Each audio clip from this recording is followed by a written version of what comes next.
Well, hello, my friends. Let's listen to the story as it tells itself of Jesus' passion and crucifixion on that Good Friday so long ago. This is the story from the Gospel of Luke. The whole assembly rose as a body and brought Jesus before Pilate. They began to accuse Jesus, saying, "We found this man perverting our nation, forbidding us to pay taxes to the emperor, and saying that he himself is the Messiah, a king." Then Pilate asked Jesus, "Are you the king of the Jews?" Jesus answered, "You say so." Then Pilate said to the chief priests and the crowds, "I find no basis for an accusation against this man." But they were insistent and said, "He stirs up the people by teaching throughout all Judea, from Galilee where he began, even to this place." Well, when Pilate heard this, he asked whether Jesus was a Galilean. And when Pilate learned that Jesus was under Herod's jurisdiction, Pilate sent him off to Herod, who himself was in Jerusalem at that time. When Herod saw Jesus, he was very glad, because he had been wanting to see Jesus for a long time, because he had heard about Jesus and was hoping to see Jesus perform some miracle.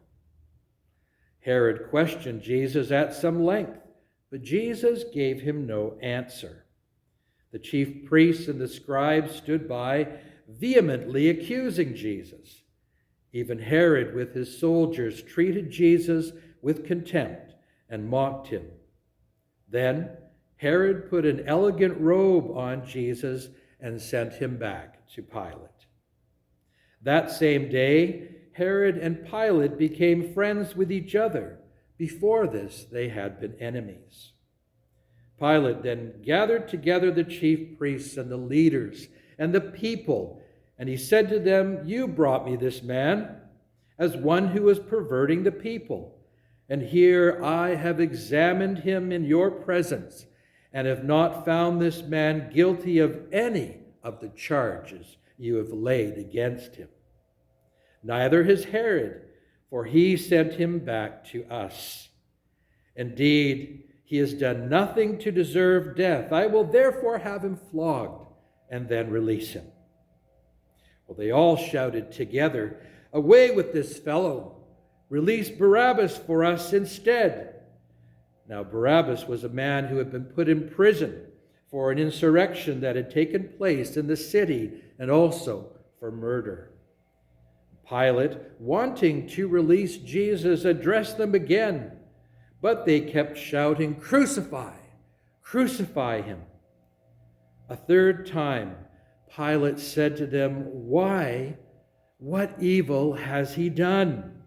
I have found in him no ground for the sentence of death. I will therefore have him flogged and then release him." But they kept urgently demanding with loud shouts that he should be crucified, and their voices prevailed.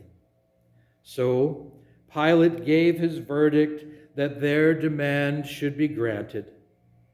He released the man they asked for, Barabbas, who had been put in prison for insurrection and murder, and Pilate handed Jesus over as they wished. And as they led Jesus away, they seized a man, Simon of Cyrene, who was coming from the country, and they laid the cross on him and made him carry it behind Jesus. A great number of the people followed him. Among them were women who were beating their breasts and wailing for Jesus. But Jesus turned to them and said, "O daughters of Jerusalem, do not weep for me, but weep for yourselves and for your children. For the days are surely coming when they will say, 'Blessed are the barren, and the wombs that never bore, and the breasts that never nursed.' Then They will begin to say to the mountains, 'Fall on us,' and to the hills, 'Cover us.' For if they do this when the wood is green, what will happen when it is dry?" 2 others also, who were criminals, were led away to be put to death with Jesus. And when they came to the place that is called the Skull, they crucified Jesus there with the criminals, one on his right and one on his left. Then Jesus said, "Father, forgive them, for they know not what they do." And they cast lots to divide Jesus' clothing, and the people stood by watching. But the leaders scoffed at Jesus, saying, "He saved others. Let him save himself if he is the Messiah of God, his chosen one."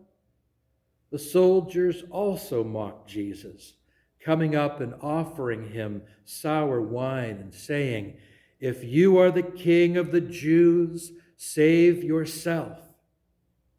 There was also an inscription over Jesus, which said, "This is the King of the Jews." Now one of the criminals who were hanged there kept deriding Jesus and saying, "Are you not the Messiah? Save yourself and us." But the other rebuked him, saying, "Do you not fear God, since you are under the same sentence of condemnation? And we indeed have been condemned justly, for we are getting what we deserve for our deeds. But this man has done nothing wrong." Then he said, "Jesus, remember me when you come into your kingdom." And Jesus replied, "Truly I tell you, today you will be with me in paradise." It was now about noon, and darkness came over the whole land until 3 in the afternoon, while the sun's light failed and the curtain of the temple was torn in two. Then Jesus, crying with a loud voice, said, "Father, into your hands I commend my spirit." Having said this, Jesus breathed his last. And when the centurion saw what had taken place, he praised God and said, "Certainly this man was innocent." And when all the crowds who had gathered there for this spectacle saw what had taken place, they returned home, beating their breasts. But all of Jesus' acquaintances, including the women who had followed Jesus from Galilee, stood at a distance watching all these things. The passion of our Lord Jesus Christ.